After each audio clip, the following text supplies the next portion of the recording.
Hey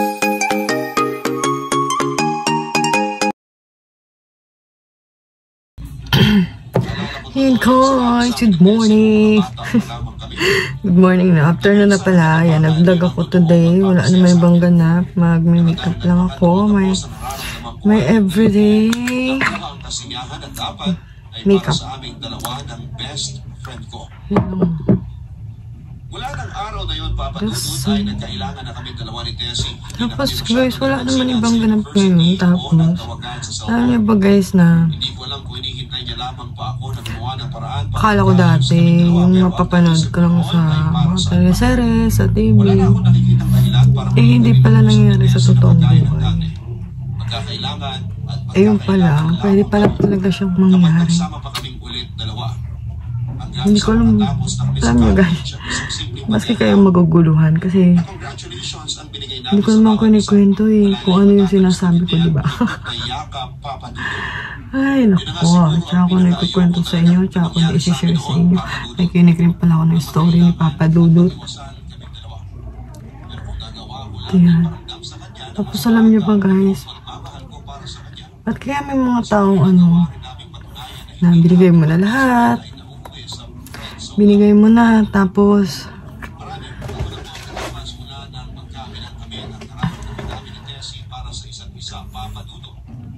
binigay mo na yung basta kumbaga parang ano, pinakain mo na lahat, kumbaga parang lahat ng pabor na sa kanya, pero tirahin ka pa rin patalikod na ganyan, na pag nanakawan ka, talikod ka pag nanakawan ka, gano'n, mga ganong ano ba, diba? Kaya ewan ko, kaya alam mo guys, napakahirap magtiwala sa tao mo. Kasi kahit anong bigay mo, wala. Wala.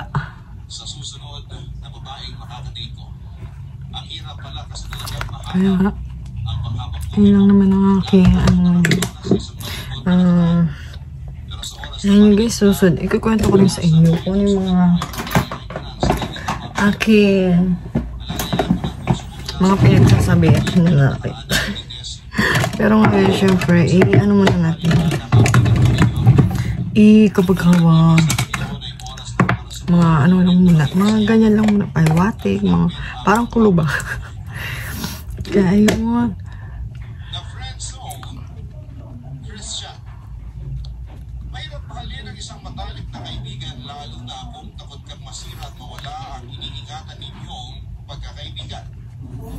ano lang naman.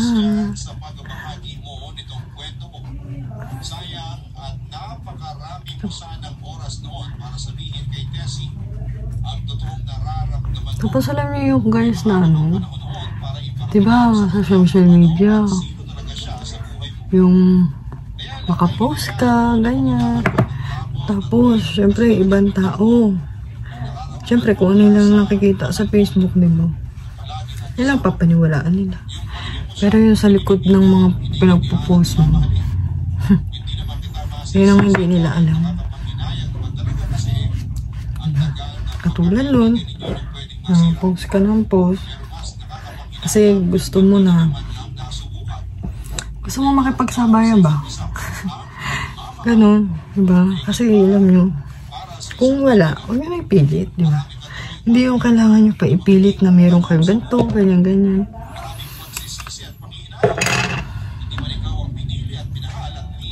Tapos sa mga likod ng mga post, dami nyo problema. Diba? Ba't may mga ganong tao, no?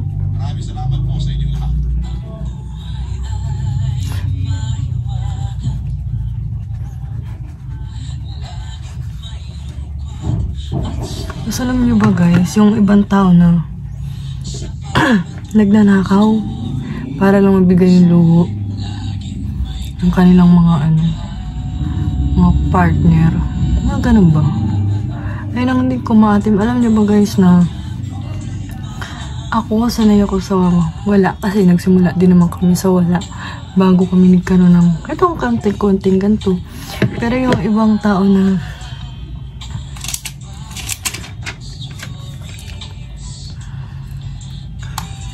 na pinupursige na gusto ko meron ganito, meron din akong ganito. Kung ano yung nakikita ko sa social media, meron din ako. Kaya may mga ganong tao na gusto rin ipakita kahit na kinukuha na sa masama. Yeah. Diba? Ay, sakatan yung likod ko. Kalat pala. Kasi hindi ko pa naasikaso kasi yung mga damit na yun, na maliliit ni Mara. Bibili pa ako ng box para ayusin yung mga sinipalit kong damit ni Mara na maliliit. Kasi yun guys, yun lang, comment lang kayo guys para na pag-usapan tayo kapag mga ganitong ganap na mag-makeup ako. Kasi ngayon hindi pa ako makapag-share sa inyo guys. Makapag-share din ako. Pero hindi pa ngayon kasi may mga ano pa tayo na kailangan i-private muna. Pero alam niyo guys, sa loob ko sobrang sama na ng loob ko. Alam niyo yung feeling na gusto mo na sumabot. Gusto mo na direktahin yung mga taong yun. Gusto mo na silang pagsalita ng hindi maganda. Dahil sa sobrang sama ng loob ko. Kaya sabi, pero pinapabaya ko na lang kay Lord. Si Lord na bahala kasi alam ko na may hangganan din yung ginagawa nilang di maganda. Kaya tinatawanan ko na lang sila guys.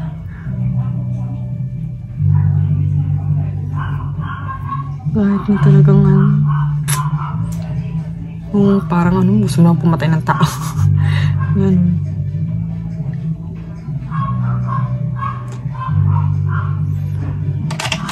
May bahala na si Lord. Total, di naman natutulog si Lord eh. Hindi natutulog ko anong ginagawa mo.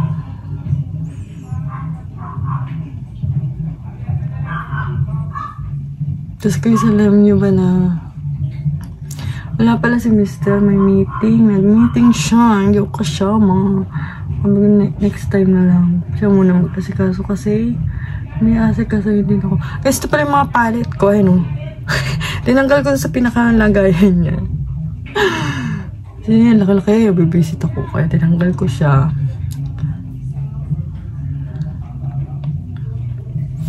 Kaya ganyan lang ginawa ko. Kinukuha ko lang siya isa-isa. Tapos nung kapon na pala umuwi si Mr. kasi isang araw siya ito wala. Nagpa-feeding program mga kasamahan niya. Ayun, tapos papunta niya, nakakaawa daw yung mga tao doon. Parang dulo na ng bundok. Tapos tuwan-tuwa daw yung mga pinakain nila. Alam niyo ba guys na ganyan din kami pero hindi kami nagpa-feeding program. Every year kami nagbibigay ng mga blessing. Kung ano yung natatanggap namin, binabahagi namin din sa ibang tao. Kaya nagpapak kami ng noodles, dilata, mga ganun. Tapos 1 kilong bigas. Mamimigay kami nun. Namimigay kami. Pero ngayon hindi namin nagawa kasi nagkaroon kami ng problema. Kaya inaayos pa namin ang problema.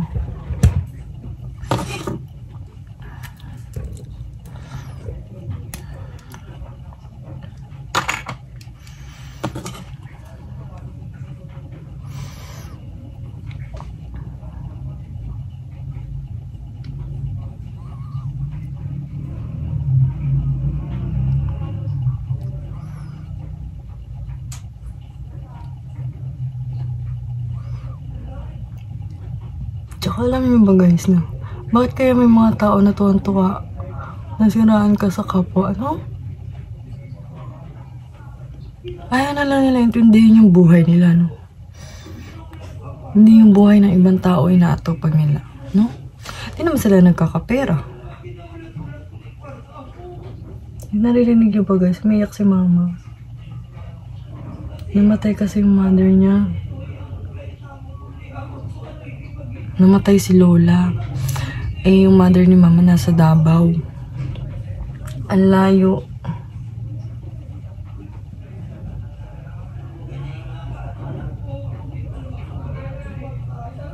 Pero tinitignan pa nila mama kung makakauwi sila ngayon.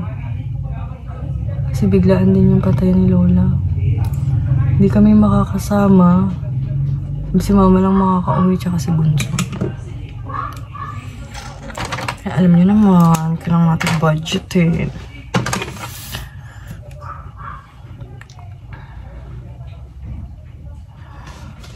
Hindi pala nakikita guys.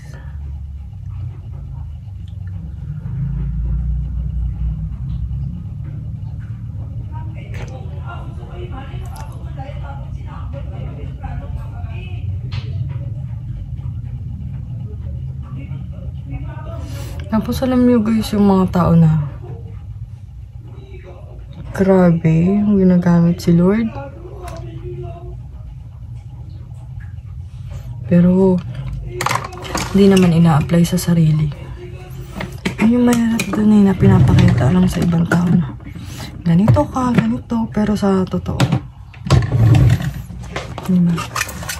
Alam nyo guys, no, napapansin nyo parang ang lalim ng mga pinagdadaanan. Ang dami ko pinagdadaanan. Pero ang totoo guys, napakarami talaga guys. Hindi ko lang talaga ma-share sa inyo guys.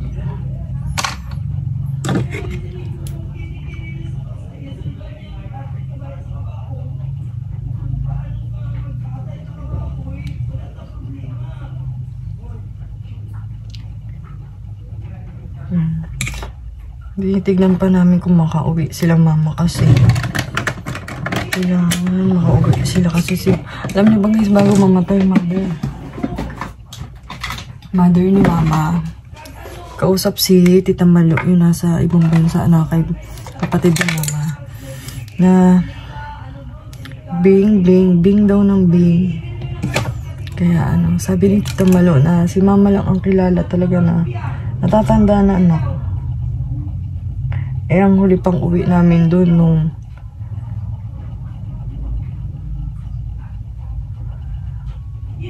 dalaga pa ako.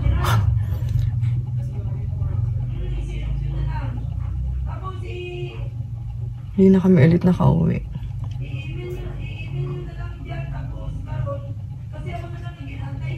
Kasi ang daming ginawa dito sa ano.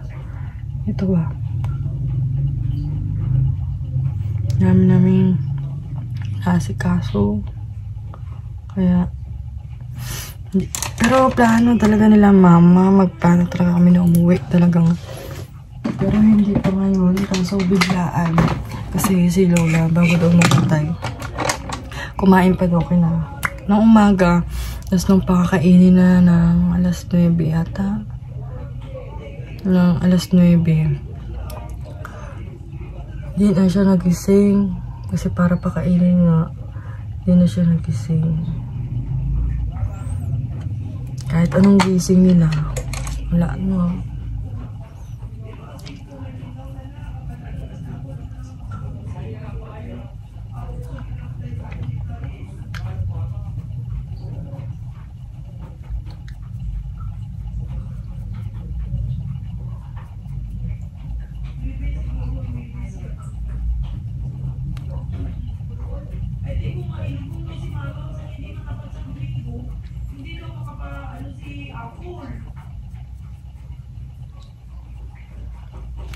Yun lang naman guys.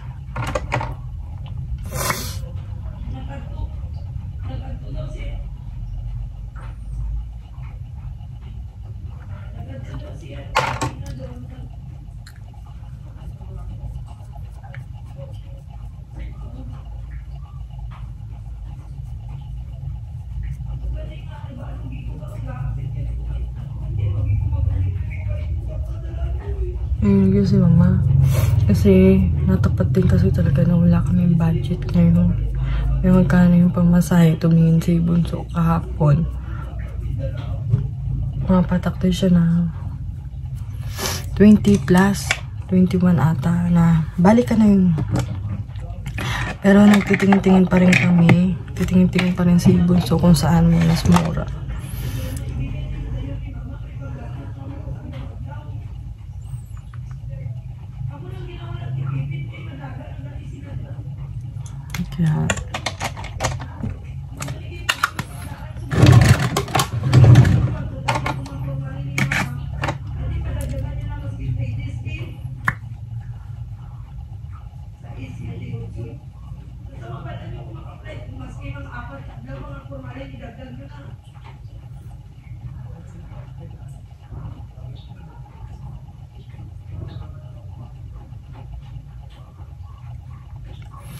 Kaya ayun.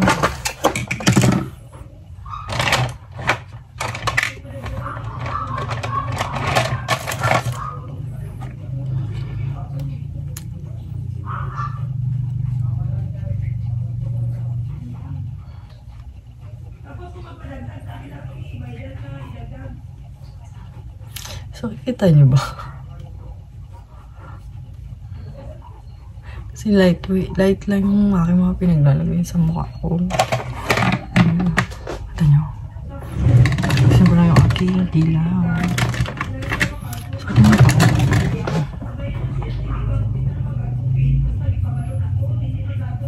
Guys, diba, sayang pa eh. Kaya hanggat kaya pa. Pero marami mo lang pang kilay dyan kasi sayang.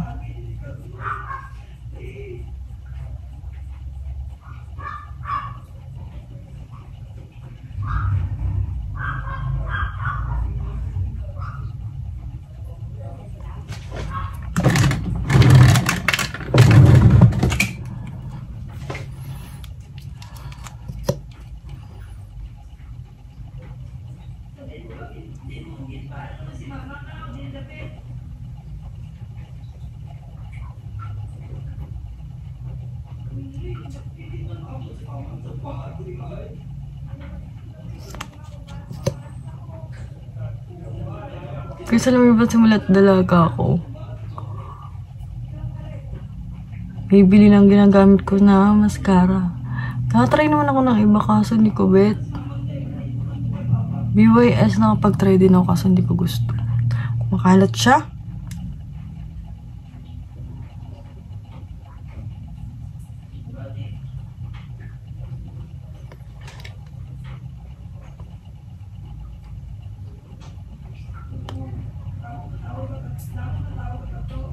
Kahit na sabihin, di ba, pag gano'ng kumakalat, hindi lang marunong mag-apply. Kahit anong gawin ko, hindi talaga yari. Kumakalat talaga. Basta para sa akin, guys, ito pa lang yung next. Para sa akin ngayon, ito pa lang yung pinakamaganda sa akin na mascara. Tapos pinaghahandaan din pala namin pati si Mr. ngayon. Yung birthday ni Mara. Kasi alam niyo ba guys na magkasunod lang kami 27, 29 naman ako. Isang araw lang pagkitan. Nag-early labor ako.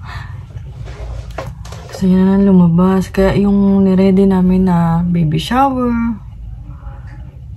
hindi natuloy. Naka-ready na lahat. Yung lechon. Ready lahat. Tsaka yung photoshoot na dapat gagawin namin, hindi rin natuloy kasi lumabas siya ng maaga. Premature siya, guys. Kaya, ayan, tatlo. Kaya nang inaano namin ngayon. Kasi, gusto ni Mr. na ilang araw kaming bakasyon ba? Kasi hanggang 29 na nga. Kaya susulitin na namin. Hindi ko pa nga na-upload dito yung birthday ni Bunso nung nag-atok kami. I-upload ko pa lang. Unahin ko to. Kasi mabilis lang naman to.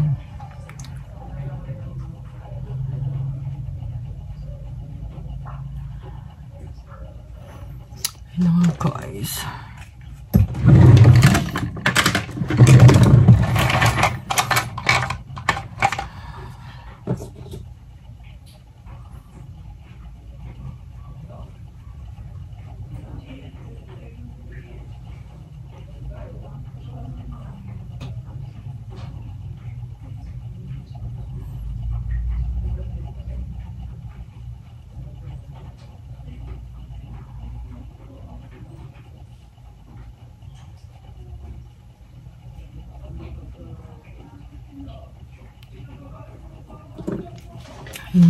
Naawa ako kay mama kasi kahapon hinimatay si mama kahapon. Kasi nga, si mama, si Lula. Tapos wala rin siyang ibang inaasahan kasi yung mga kapatid niya. At din, si Tita Malu ba, yung kapatid ni mama nasa ibang bansa. Di rin makapag-ano talaga ng buhos na bigay kasi nga engineer yung anak, nag-aaral pa. Siya lang naman nagtatrabaho. Pero tumutulong naman.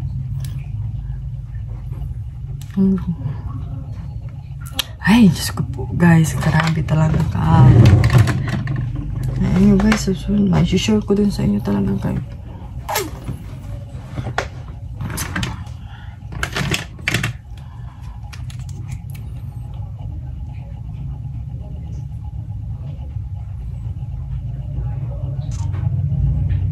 Alam niyo ba guys na black lang talaga ginagamit ko.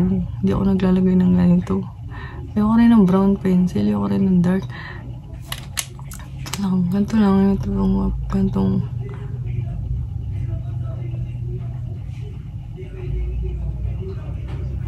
Iyak si mama kasi. Siya na lang kasi. Hindi nila ipapalibing yung patay hanggat hindi mo uwi si mama kaso nga natapat na yung budget namin. Pero ngayon, ginagawa talaga ng paraan. Oo, sabi niya si Mister. Kabisit lang guys. Share ko na lang sa inyo guys. Ngayon kasi hindi pa ako makapagkwento. Ano, makakapagkwento at makakapag-share din ako sa inyo. Para naman, di ba? Kahit pa paano, may nasasabihan ako. Maliban sa aking show.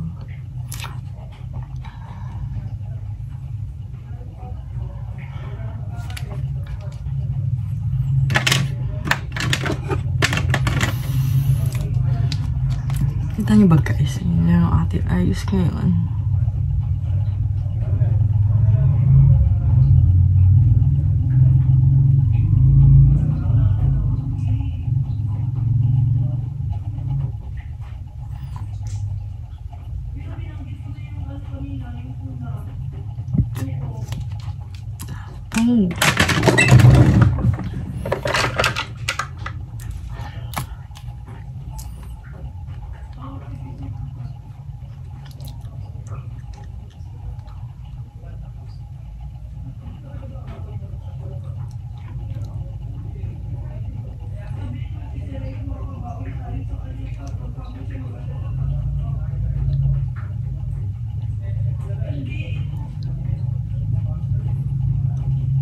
Yan guys, kaya lang ako mag-lipstick guys, hindi yung ganun. Yung ganyan lang ba na dab lang. Kaya guys, tapos na ako. Ayun lang ang ating ayos today.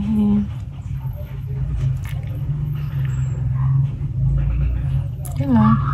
Yan lang ang aking everyday makeup. Bye po. Thank you po sa aming. And guys, ito lang yung ayos ko. Hindi ako lang pagpalam ng ayos. May tumawag. Basta yung ano, thank you nga po pala sa mga nag-subscribe sa amin at mga mag-subscribe ko. Kasi mama ko namamagay mata.